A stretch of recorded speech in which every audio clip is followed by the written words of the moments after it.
Beaucoup de gens, en Guyane comme dans le reste du monde, ouvrent leur robinet sans jamais se poser la question d'où vient cette eau douce qui sort du robinet.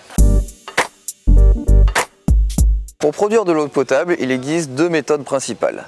Soit on va chercher de l'eau souterraine, qui est directement de l'eau douce, qui peut être distribuée la plupart du temps directement avec juste une petite chloration, ou bien on va utiliser les eaux de surface, qui elles nécessitent une potabilisation. En Guyane, les principaux fleuves concernés pour capter de l'eau de surface pour produire de l'eau potable sont la Comté, le Kourou et le fleuve Maroni. Lors des événements de faible pluviométrie, c'est-à-dire en saison sèche, on parle d'eau de mer, donc d'eau salée, qui va remonter dans les fleuves et les cours d'eau de la Guyane jusqu'à atteindre les points de captage qui servent à la production d'eau potable. Ces fleuves stratégiques sont aujourd'hui très surveillés, notamment avec des sondes de conductivité qui permettent de caractériser cette remontée d'eau saline. L'OMS, l'Organisme mondial de santé, a défini des valeurs seuil de salinité à ne pas dépasser.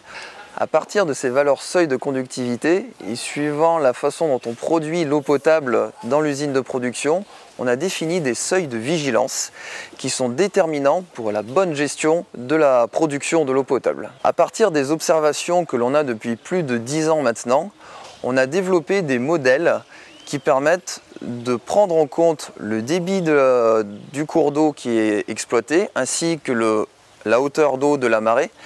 Et ainsi, on va pouvoir prédire et évaluer le risque de remontée de l'intrusion d'eau salée jusqu'au point de captage. Lorsqu'une intrusion saline se produit, la plupart du temps, le consommateur ne s'en rend même pas compte. De mémoire d'homme, le seul événement qui a vraiment affecté la distribution d'eau potable à cause de ces intrusions salines s'est déroulé en 2009 et les gens n'ont pas eu d'eau salée dans leur robinet, mais il y a eu des restrictions sur la distribution. Nous avons mis en évidence que les deux facteurs prépondérants pour ce phénomène sont le débit du cours d'eau et la hauteur de mer. Par rapport au changement climatique, si le niveau de la mer augmente, il est évident que cela va affecter les intrusions d'eau saline à l'avenir. Donc il faut quand même se rassurer, grâce à la surveillance que l'on a mis en place depuis plus de 10 ans et en partenariat avec l'ADEAL et la CACL, aujourd'hui les fleuves qui servent à produire l'eau potable sont très surveillés et les bulletins de vigilance permettent d'avoir une bonne gestion et une bonne production de l'eau potable à partir de ces eaux de surface. Donc, si vous voulez plus d'informations, vous pouvez trouver les rapports sur les intrusions salines sur le site Infoterre du BRGM, ainsi que sur le site de la cellule de veille hydrologique de l'ADEAL.